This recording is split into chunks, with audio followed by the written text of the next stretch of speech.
Okay, so you want to own a Nike. Find a storefront, hang the swoosh, watch sneakerheads line up. That's the picture in your head, and it feels obvious. McDonald's sells franchises. Subway sells franchises. Surely the biggest sneaker brand on earth sells them too. Here's the problem. You can't actually buy one. Not in the US, not in almost any market anymore. There is no such thing as opening a Nike. No franchise fee, no application to run your own store. Nike will not let you put your name on a Nike door. That single fact changes this entire video.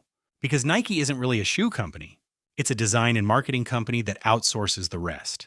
Nike owns 0 footwear factories, not one. Every pair of Nikes is made by an independent contractor. Roughly 15 footwear manufacturers, 97 factories, 11 countries. Apparel is even more spread out. 67 manufacturers. Over 300 factories across 34 countries make Nike clothing. Nike designs it, brands it, markets it, and ships it. Someone else's factory, someone else's workers build it. So if Nike doesn't own the factories, what does it own? The swoosh, the athletes, the demand, that's the business. Nike spends billions convincing you that you need this shoe. The factory just fills the order after you're already sold. Which brings us back to the original question. If you can't franchise it, how does anyone get close to owning one? There used to be a door. It's mostly closed now. Until 2019, Nike ran actual franchise stores in India. Local partners could license the brand and run outlets.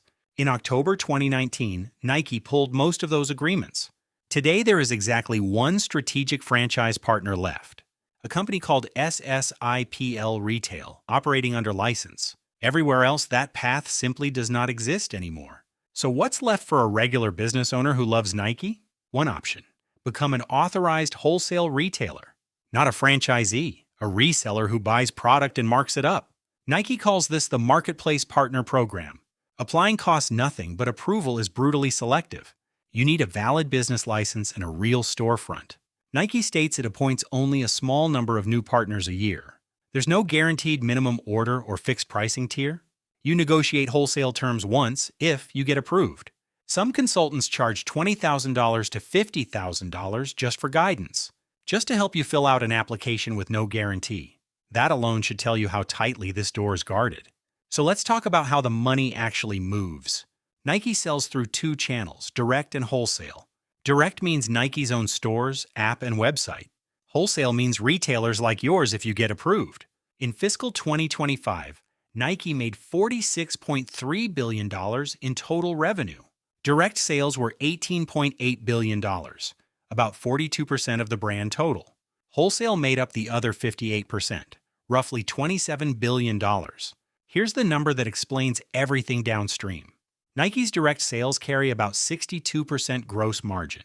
Wholesale sales carry roughly 40% gross margin. Every dollar Nike sells to you is a dollar with a discount baked in. Every dollar Nike sells to a customer directly keeps more profit. So Nike has a permanent incentive to need you less over time. Keep that fact in your back pocket. It matters later. Footwear drives about 2/3 of all Nike brand revenue. Apparel is roughly 29%. Equipment is a rounding error at 5%. So if you become a wholesale partner, shoes are your business. A typical retailer wholesale markup runs 40 to 55%. Nike sells you a shoe at cost plus margin, you resell higher. A shoe that retails for $130 might cost you $70 to $75. That $55 to $60 gross spread has to cover your entire store. Rent, staff, insurance, marketing, all of it comes out of that gap. And Nike controls the retail price through MAP policy. Minimum advertised price, you can't discount below it publicly. So you can't even compete on price to move slow inventory. Now let's talk about the costs nobody explains up front. First, minimum order commitments. You must buy in volume. Nike doesn't sell you 5 pairs to test the market. You commit to seasonal buys often 6 months in advance. Guess wrong on sizes or colors and it's your inventory risk. Nike doesn't take back what doesn't sell. You mark it down. Second, store standards. Nike dictates how displays look. Fixtures, signage, product walls, all spec'd by corporate. Non-compliant stores can lose their account entirely. Third, and this is the big one, Nike can cut you with little warning. Wholesale accounts are contracts, often renewed year to year. There's no 20-year agreement like a McDonald's franchise. If Nike decides your channel isn't premium enough, you're gone. This happened to real companies and it happened fast. Fourth, chargebacks, late shipments, packaging errors, fines. Retailers report losing real margin to compliance penalties. Fifth, co-op marketing costs often required to feature Nike. You help pay for the ads that build demand for a brand you don't own. None of this is hidden exactly, it's just never in the pitch.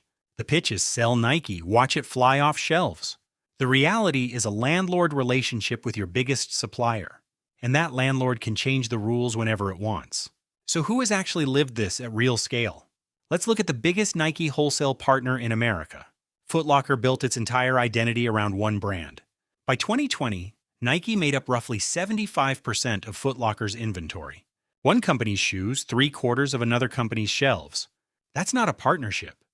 That's dependency wearing a partnership's face. Then in 2017, Nike announced the Consumer Direct Offense, a strategy to sell more through its own stores and app. Sell direct, keep the higher margin, own the customer data. On paper, it made total sense for Nike's shareholders. In practice, it meant systematically thinning out wholesale. By 2021, Nike had exited about half its wholesale accounts. Belk, Dillard's, Zappos, Bob's Stores, Fred Meyer, gone. DSW, Urban Outfitters, Dunham Sports cut loose too. Macy's lost its Nike apparel relationship entirely in 2021. These weren't small shops, some were national chains. Foot Locker's Nike share dropped from 75% toward 55%. When your biggest partner pulls back, your stock price notices. Foot Locker shares fell nearly 35% in a single announcement. Almost $1 billion in market value evaporated that day. That's what happens when your business model is one vendor deep. So retailers scrambled to diversify away from Nike fast. Foot Locker signed exclusive deals with Reebok and Puma. It leaned harder into rising brands like Hoka and On Running. Competitors that had been begging for shelf space got it. While Nike was busy retreating, Hoka and On filled the gap. That gap became a real threat to Nike's market position. Now here's the twist inside the twist. Nike needed them back. Cutting wholesale hurt Nike's own inventory management badly. Without retailers absorbing excess stock, warehouses backed up. Direct sales alone couldn't move product fast enough. By 2023, under new leadership, Nike began mending fences. Nike returned to DSW shelves in October 2023. Macy's and Nike rebuilt their relationship the following year. Nike even relaunched on Amazon in 2025 after a 6-year exit. The company that tried to go around retailers came back to them. That's the real lesson buried in this entire story. Nike needs wholesale as much as wholesale needs Nike. It just doesn't need any single retailer to stay powerful. That's the position you'd be negotiating from, permanently smaller. So here's the honest failure pattern in Nike wholesale. It isn't bad tenants or a recession, it's concentration risk. A retailer builds its identity entirely around one supplier. That supplier optimizes for its own shareholders, not for you. When strategy shifts in Beaverton, your shelves feel it in weeks. Foot Locker survived because it had scale and other brands. A small independent shop with 80% Nike inventory has neither. One strategy memo from Nike corporate can gut a small store. The businesses that survive diversify before they're forced to. They treat Nike as one supplier among several, not the whole plan. All right, let's put real numbers on what this actually looks like. Say you run an independent sporting goods store. You get approved as a Nike wholesale partner. Rare, but say you do. You commit to a seasonal buy of $150,000 in Nike footwear. At roughly 45% markup, that inventory retails near $217,000. Your gross margin on that Nike inventory is about $67,000. Sounds solid until you subtract what MAP pricing prevents you doing. You can't discount to clear slow sizes without violating terms. Unsold inventory at season's end gets marked down anyway. Say 15% doesn't move at full price. That's $22,500 in dead stock. Discount at 30% to clear it, and you've eaten roughly $10,000. Real seasonal margin after markdowns closer to $57,000. That has to cover a slice of rent, staff, and overhead. On its own, one supplier line rarely funds a whole store, which is exactly why independents stack multiple brands. Nike drives foot traffic, other brands drive the real margin. That's the honest mechanical role Nike plays for a small retailer. A magnet for customers, not necessarily the profit engine. Now let's look at the other way people actually own Nike. Scenario 2. You skip retail entirely and buy the stock. This is the only literal ownership Nike offers anyone. A share of NKE stock makes you a part owner of the company. No storefront, no inventory risk, no MAP compliance headaches. As of August 2026, Nike trades around $42 a share. That's down sharply from a 52-week high near $80. Nike's market cap sits around $62 billion right now. A year ago, it was closer to $110 billion. Real damage. Why the fall? Slower China sales, tariffs, margin pressure. Gross margin dropped from 44.6% to 42.7% in fiscal 2025.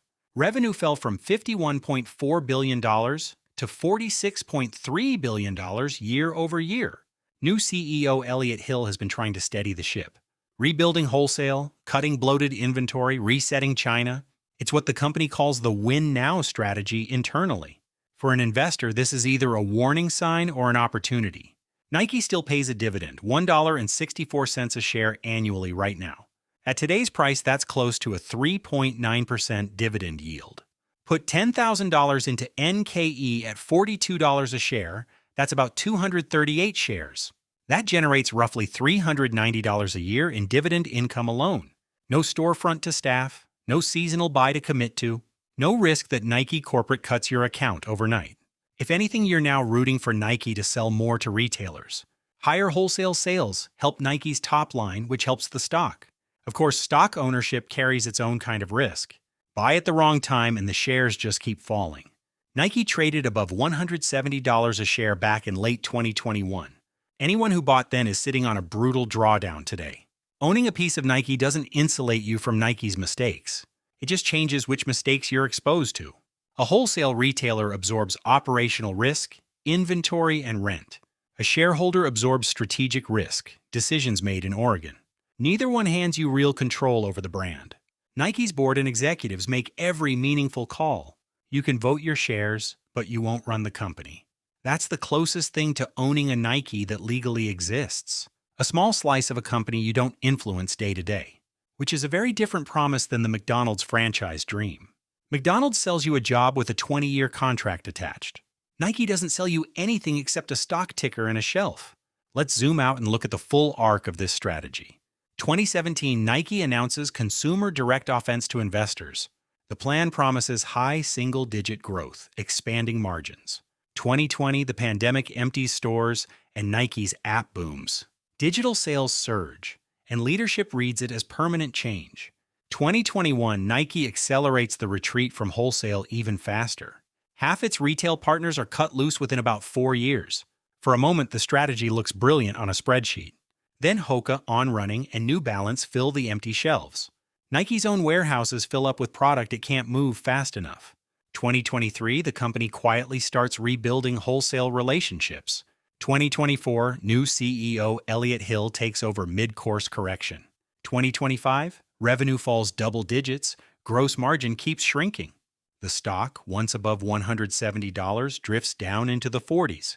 2026, tariffs add fresh pressure on top of an already hard reset. The company that tried to bypass its retailers needs them again. This is the same story as the McDonald's real estate reveal. The thing that looks like the whole business usually isn't. For McDonald's, burgers were the mechanism. Land was the point. For Nike, shoes are the mechanism. Demand is the point. Nike doesn't make anything. It makes people want things. The factories are disposable. The desire is the actual product. And desire is a much harder thing to franchise out to you. You can lease a building, you can't lease cultural relevance. That's precisely why there's no Nike franchise handbook. There's no operations manual for making a shoe feel important. Only Nike's marketing team controls that lever permanently, which is why every door into owning this business is partial. Wholesale gets you a slice of the demand on Nike's terms. Stock ownership gets you a slice of the profit with no control. Neither one gets you the thing that actually built this empire. The brand, the athletes, the campaigns, the cultural weight. That part was never for sale, and it never will be.